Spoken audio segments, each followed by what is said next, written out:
মূল আন্দোলনটার মধ্যে শিবির এটা করছে, এইটা জায়গা থেকে যদি একটু বলেন ডক্টর মির্জা গালিব। খালেদ ভাই, এই ন্যারেটিভ কি আপনার, মানে আপনি এই ন্যারেটিভ বিশ্বাস করেন? না না, আমি কিছুই বিশ্বাস করি না। আমার আচ্ছা, ওকে, বিশ্বাসের এটা জায়গা থেকে আমি অন্যের এটা বলি না। ন্যারেটিভ, আপনি হ্যাঁ, আমি অন্যের আমি ন্যারেটিভ আমি বিশ্বাস করেন। পপুলার ন্যারেটিভের জায়গা থেকে প্রশ্নটা আপনার কাছে আচ্ছা, করলাম। ঠিক আছে, ওকে ওকে, এমনকি এমনকি আপনি একটু ডিসকানেক্টেড ছিলেন, এমনকি বাকি বিল্লাও কিন্তু এটা বলেন নাই। এটা আমি বললাম জায়গাটা থেকে, বাকি বিল্লাহ অন্য একটা জায়গা থেকে বলছেন। আপনি শেষ বক্তব্য নিশ্চয়ই শুনছেন।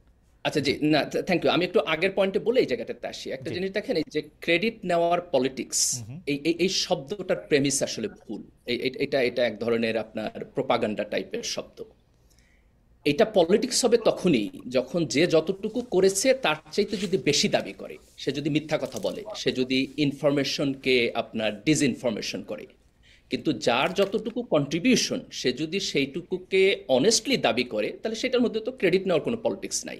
এটা হচ্ছে একটা জিনিসকে অ্যানালাইসিস করার পদ্ধতি, এবং তারটুকু সে দাবি করবেই, এবং আমাদেরও সেটা মেনে নেওয়া উচিত। যদি দাবিটা তার কাজের চাইতে বেশি হয়, তখন আমরা এই প্রশ্নটা করব।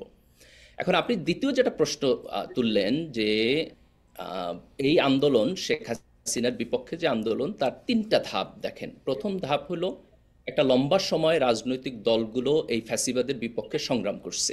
সেখানে বিএনপি ছিল, সেখানে জামাত ছিল, সেখানে ছাত্র দল ছিল, সেখানে ছাত্র শিবির ছিল। এবং আপনি যদি দেখেন যে আওয়ামী লীগের এই অপারেশনের এগেনস্টে জামাত এবং শিবিরের লোকেটা কতখানি নির্যাতিত হয়েছে, তাহলে আপনি বুঝবেন যে শিবির এখানে ছাত্রলীগের মধ্যে আরামে ছিল না। আপনি এক ঢাকা বিশ্ববিদ্যালয়ে ধরেন, কতগুলো ছাত্রকে বিশ্ববিদ্যালয়ের হল থেকে ছাত্র শিবির করার অপরাধে পিটাইয়া, হাত ভাঙ্গা, পা ভাঙ্গা হসপিটালে পাঠাইছে। ইউনিভার্সিটির প্রক্টর যাইয়া আহত অবস্থায় পুলিশের কাছে তাদেরকে ধরায় দিছে। ছাত্র শিবিরে কতজনকে পুলিশ গুম করে লয়ে গেছে, তাদের লাশ পাওয়া যায় নাই। কিন্তু ইসলামী বিশ্ববিদ্যালয়ের কিন্তু দুইটা ডক্টর গালিব, ছেলের লাশ এখনো ঢাকা পাওয়া যায়। ইউনিভার্সিটি, ঢাকা ইউনিভার্সিটি কি শিবির ছিল? হ্যাঁ, ঢাকা বিশ্ববিদ্যালয়ের শিবির ছিল। আহ, ঢাকা বিশ্ববিদ্যালয়ে শিবির প্রকাশ্যে কাজ করতে পারে নাই, এই না করার পিছনে এই সেটা যে তো এই বাকি 54 বিল্লাবাহিনীর বছরই অবদান পারে আছে। নাই, মানে এটা স্পেশালি এই 10 বছর যে তা তো না, মানে এটা 54 বছরই তো না, পারে তার নাই। আগেও পারে নাই, তার আগেও 54 পারে নাই। বছরই পারে নাই। আমরা যখন বিশ্ববিদ্যালয়ে ছিলাম তখনও পারে নাই। তার কারণ হলো, বিশ্ববিদ্যালয়ে গণতান্ত্রিক পরিবেশ ছিল না। শিবির তো একটা গণতান্ত্রিক রাজনৈতিক সংগঠন, কিন্তু আপনি তাকে গণতান্ত্রিক প্রক্রিয়ায় রাজনীতি করতে দিতেছেন না। এই অপারেশনের মুখে শিবির আন্ডারগ্রাউন্ড রাজনীতি করছে ঢাকা বিশ্ববিদ্যালয়ে। কি করবে? আপনি যদি তাকে জায়গা না দেন, তাহলে সে করবেটা কি?